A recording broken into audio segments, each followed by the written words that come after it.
Hello and welcome to the Ramon Foster Show, brought to you by the Get Go Cafe and Market. He's Ramon in Hendersonville, Tennessee. I'm Dan Kovacevic in Anaheim, California, out here to cover hockey.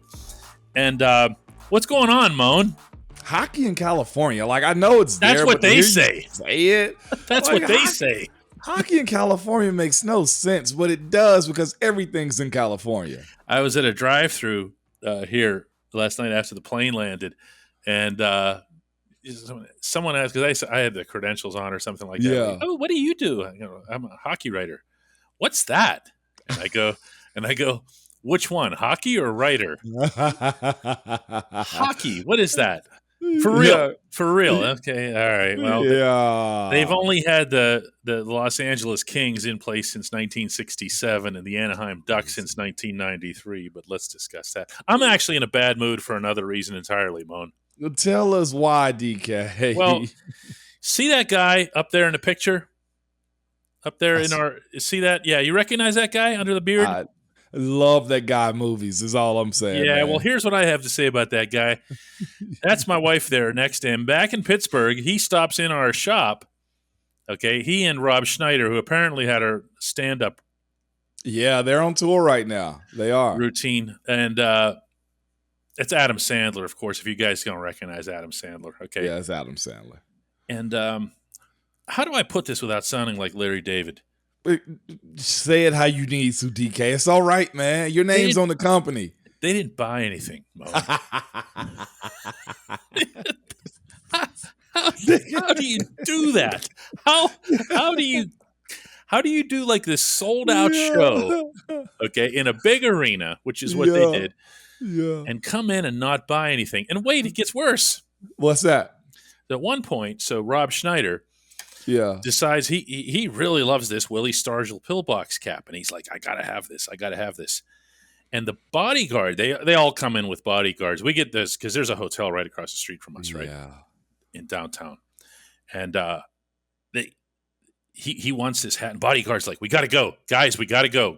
And they listen, and they have to. Okay, that's what these guys are there in charge with, wherever it is. Okay, so they got to go. And he's like, but I, whatever. And my wife, generous soul that she is, way more benevolent than I could ever be, or a fraction of it, says, no, just take it. Just take the hat. $15 hat. Wow. So these two guys come in, these two like legends, whatever, especially Sandler, obviously. Yes. And we're out $15. You lost money, is all you're saying. Lost money on the exchange. They took everything out of Pittsburgh, including a hat out of DK Pittsburgh's hardcore shop right there. That's what you're telling me, DK, is they had it, and you know they had it because the show in Pittsburgh was sold out. But they chose not to spend and break bread with the city of Pittsburgh. We're not even going to say DK, okay? They chose not to break bread with you. This is what or happened. The city of Pittsburgh. Yeah, absolutely. This brings out the inner Bob Barker in me, Moan. You know what I'm talking about, okay? You trying to go Happy Gilmore on him? Other way around. Wait a second. Who threw the punches? Was it Barker or Sandler? It was Barker. They both went so I'm Bob Barker in this equation. Yeah, Barker beat the crap out of him too, man. That's all you saying. They tune in for football, Moan. Look what we're giving them. We're giving them golf, hockey, everything else. What are we going to do here? Let's talk Super Bowl. You know what? I want to ask you something before we get to Super Bowl, because this is like the whirlwind event that's happening right now, because the Super Bowl rotates. This year's back in Phoenix. I'm sure you know, or maybe you don't, but this Waste Management golf tournament, have you heard about it? How insane like hole 16 is? No. Oh my. You got to look this up, man. And I didn't know anything about it. And people have been telling me about it. Like, it's insane. Like, if you get a hole in one, it's like hole 16 is the opposite of everything golf.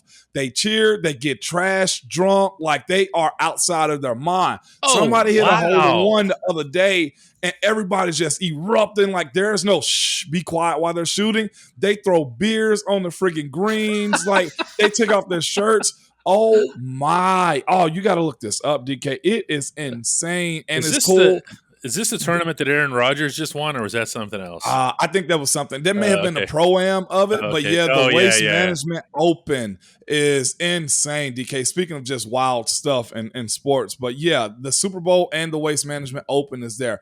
By far one of the craziest things I've ever seen in my life. Like, it is like, it's like backwoods, redneck, like hood, just crazy celebration of golf. And it is embraced. Like, the traditionalists, like, some of them don't love it. I think they said Rory don't necessarily like it. And I'm like, but Rory's relatively young. They said, but in golf, he's kind of old. Yeah, golf, you're old. Yeah, you're born old in golf. It's like the biggest party ever for such a quiet sport. And I was just like, that's something I think everybody would embrace, just like the Super Bowl, you know, DK?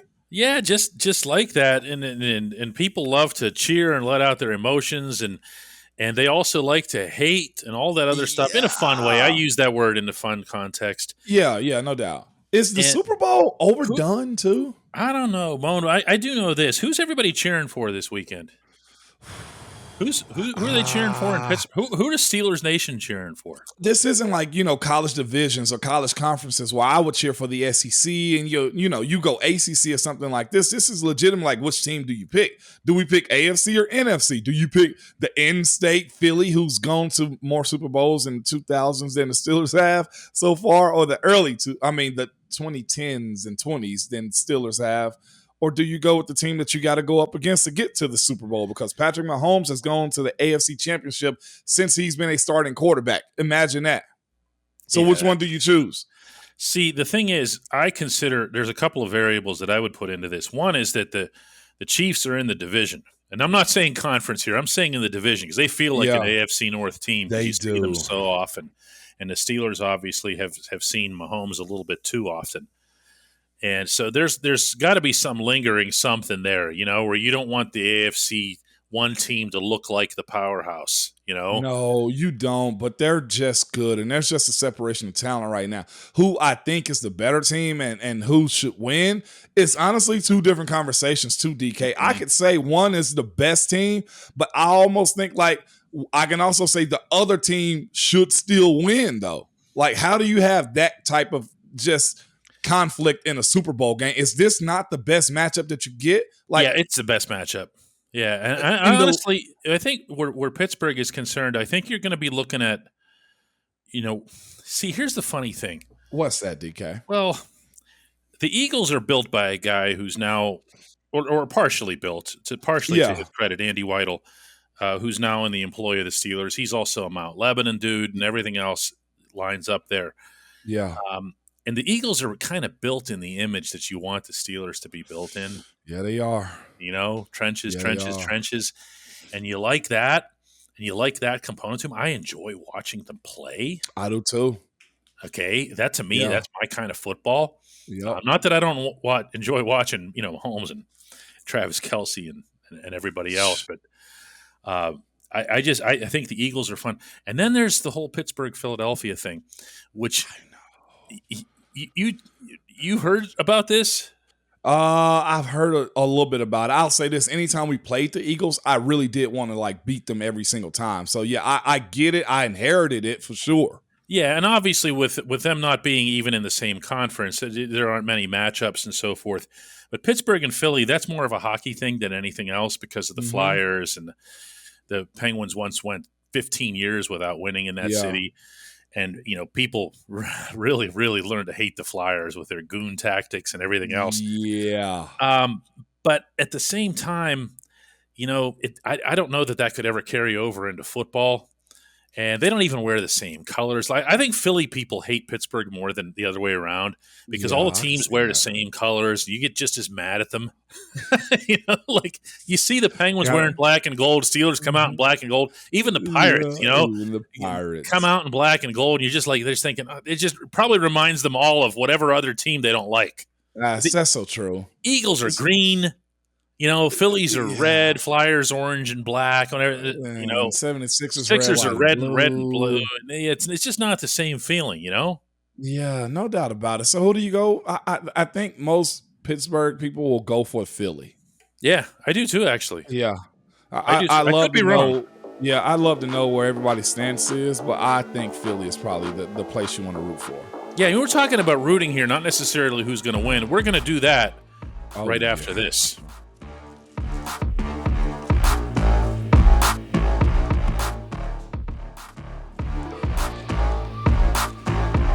Welcome back to the Ramon Foster Show, the highly unusual pre-Super Bowl episode of the Ramon Foster Show. Who you got, Mon? Who I got? Let me break this down for you because I got both sides, and as I've looked at this game, I think it's by far one of the closest spreads ever in the Super Bowl, if I'm not mistaken, man. Both quarterbacks are both good enough to win the game for their teams, by themselves also. The line right now, if I'm not mistaken, DK, is 1.5. Yeah. And Kansas City being the underdog in it. The way I look at this game, let's go this. So my heart's with a former Vol of mine, Trey Smith. I'm a fan of his. We communicate a whole lot. Juju's there. So I'd love to see Juju kind of get that a little bit too. You know what I'm saying? So let's Kansas City. They do have a good defense. They're ranked 16th in the league as far as points given up. Chris Jones is that good. He ended the game for him. Frank Clark is still there. They got two stout body dudes up front. When you look at the way they're going to approach this, that to me is going to be most interesting. Can their D tackles and Chris Jones stop the run? And not necessarily Chris Jones, because he's just a specialist of getting to the quarterback for the most part. He's not really a run stopper. No, but he's really good at what he does. He's really good at what he does. 15.5 sacks on the year. First, you think he just got his first couple sacks in the postseason, which blows my mind, okay? They were timely, though. They were timely. They were. The linebackers for Kansas City are just as good as anybody's, and the secondary is, too. Offensively, we know what you're getting yourself into. If the ankle is good with Mahomes and 2 weeks, DK, like actually not being broken like Marquise's was at the time, like he got enough time to get very healthy in the sense that it shouldn't hurt if he actually get hit, especially with all the rehab he should be doing. If he's healthy, the wide receiver aspect of it, that comparison goes to Philly. To me, it's Travis Kelce and everybody else. Juju almost had 1,000 yards, but their number one target is Kelce. Yes. Juju second behind that one.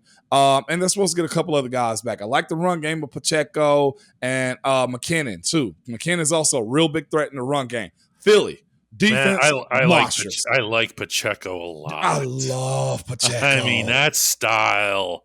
I'm sorry. There's something there.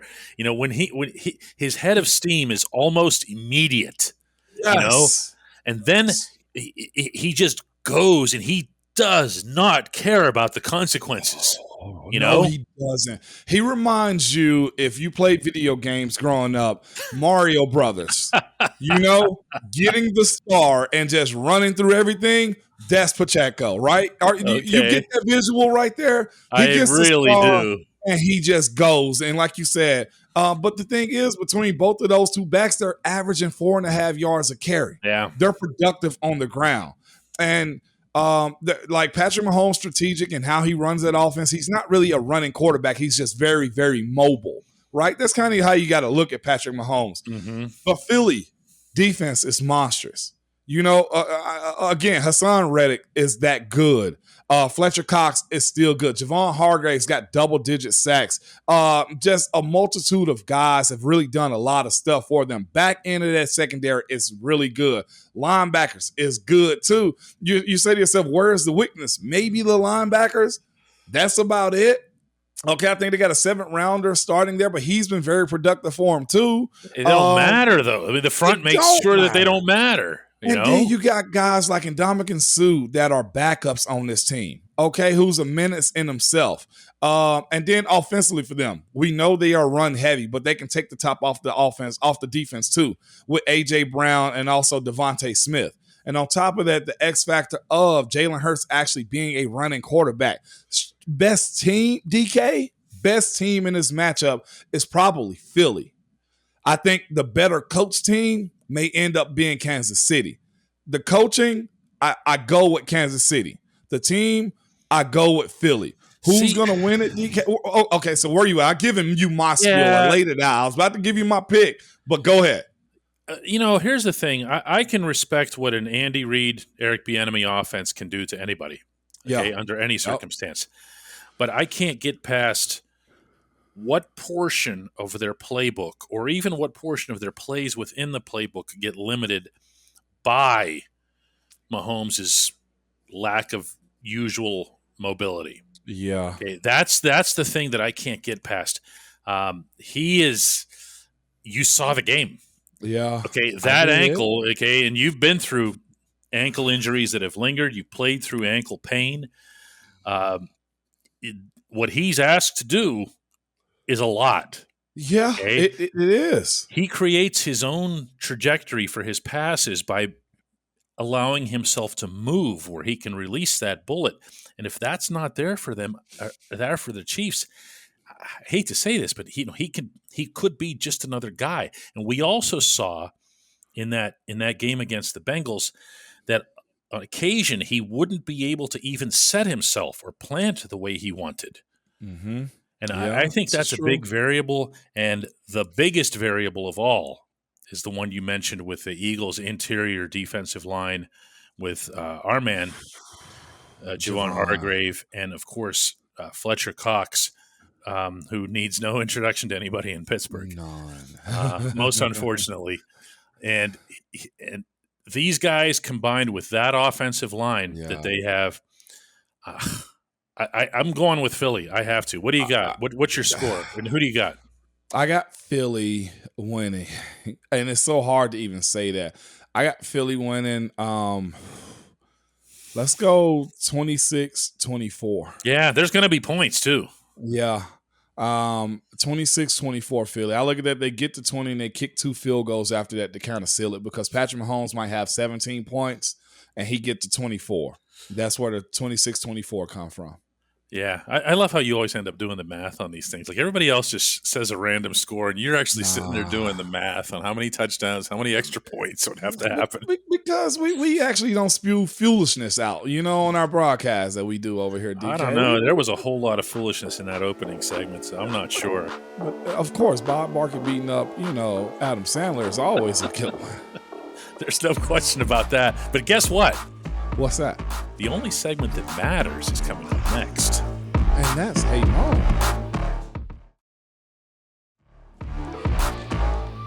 Welcome back to the Ramon Foster Show and the only segment that matters. That's brought to you always by the Get Go Cafe and Market, where 3 expert chefs fine-tune every detail so that every sub, burger, salad, wrap, drink, and app is crafted for craveability.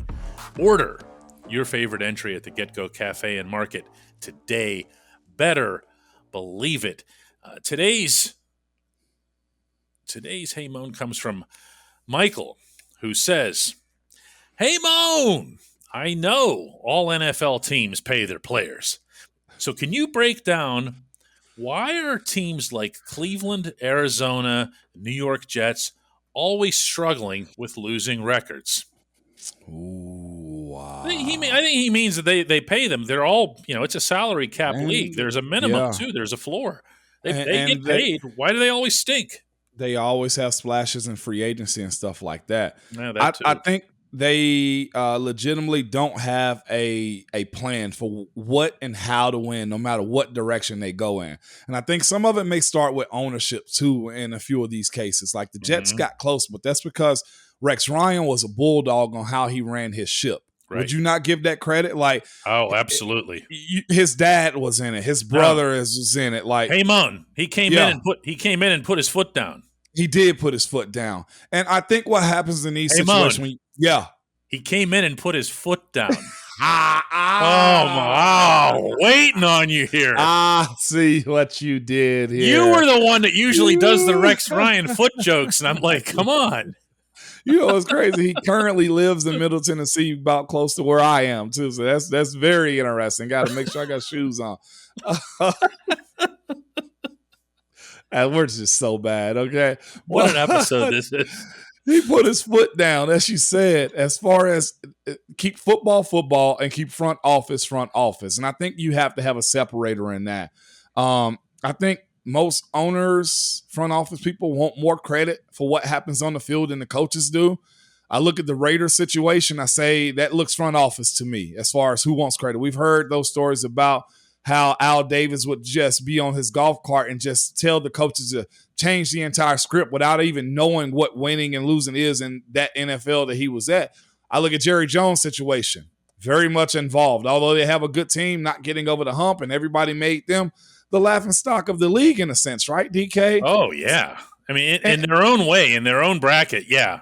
In their own bracket, and they've had some success. They've got some really good players, but they become the laughing stock because Jerry's the forefront of everything. Why is an owner doing interviews and whatnot, weekly interview segments, or deciding right outside the locker room? Yeah, it's a coach's thing. I think this is probably why I'm always a fan of Coach Tomlin too. Like, coaches have to be able to coach. You have to have a strong enough personality to where it's, look, I know how to win. I'll show you how to win. I'll lead my guys. And I think when you look at those bad organizations, ownership find themselves in ways taking over what the coaches do. Yes. They're meddling in a lot of stuff. Yes. That's front office. Look at the way Cleveland has come out and done stuff. Like, making the move they did with Deshaun Watson, which is great for him, great for the quarterbacks, great for everybody in the NFL. That raised up everything as far as expected pay, right? But that's the owner and front office that decided we're going to take it into our own hands and go get the guy that we think is going to win us a Super Bowl. It doesn't work like that. No, you know what I'm saying? It has to happen organically. Looking at Cincinnati situation, whether they tanked for Burrow or what, it happened organically in a sense, right? They didn't fire the coach. They are allowing this to kind of grow up a little bit. Those organizations, Cleveland, Arizona, and who was the other team? Jaguars. Jets. Jets, Jaguars. You see their ownership in front more than you do the actual players. And I think that's the separator. You go for ownership. I'm going to go straight for the quarterback. Because if we're looking at anything in the National Football League right now, when it comes to the teams that have been crappy for a long time, you're seeing also that it legitimately talented, potential-filled young NFL quarterback can come in and almost make that impact himself. Joe Burrow, the moment he stepped onto the field in Cincinnati, turned the franchise around, or he started to. Then he had the ugly injury, but that's a Burrow thing. The Bengals ownership was still the Bengals ownership. They with the fake eggs. Yeah, the things you learn on this show. I know, right? Jacksonville. The last time the Steelers were down there, and I'm pulling out of the lot, and looking at that stadium, and I'm thinking to myself, why? Yeah. Why is there even a team here? What the? Wow. And you were talking, you want to, this guy wants to move the team to London and everything else, and nobody's coming to their games and everything else. What happened? Trevor Lawrence happened. Now, lots of other things have to happen because those morons also got a college coach to work with him. So, but they had to overcome that too, and they overcame that because of Trevor Lawrence. Again, front office mistakes. Yes. Jets want to get Zach Wilson. Like, that's a front office mistake. Right. You know what I'm saying? Like, legitimate. Like, let's look at Carolina. The coach, Matt Rule, gave him that much money on a non-proven NFL head coach. Again, front office decisions, right? I'm looking at right now, we're following in real time the Indianapolis Colts deciding to just hire a former consultant of theirs to be their head coach. And they're saying it's going to take days, if not weeks, to figure out who's going to be their head coach. Why? Because front office is dealing with this. Yeah, like, be happy that the you don't hear from the Rooneys unless it's owners meetings or something wild has gone on where they have to speak up, because the separation of football and business is real pure in Pittsburgh, and that's where you get real sports. Unless you got to your point, DK, a quarterback and a head coach that knows how to put their foot down. See what I did there? See, brought it right back to you, DK. Gave it right back to you. You put the shoe on the other foot. We're not. We are doing this, but this is so wrong. Everyone who watched this needs to forget that they ever saw this episode. Yeah, they did. And they'll drop their puns in the comment section too. I'm here for it, DK. Screw it. Let's embrace this. Let's do that. Let's do another one of these after the Super Bowl and talk about all the fun that was had there. And then it's the season of waiting. Mm-hmm. The fun part. That'll be the fun part. It is the fun part.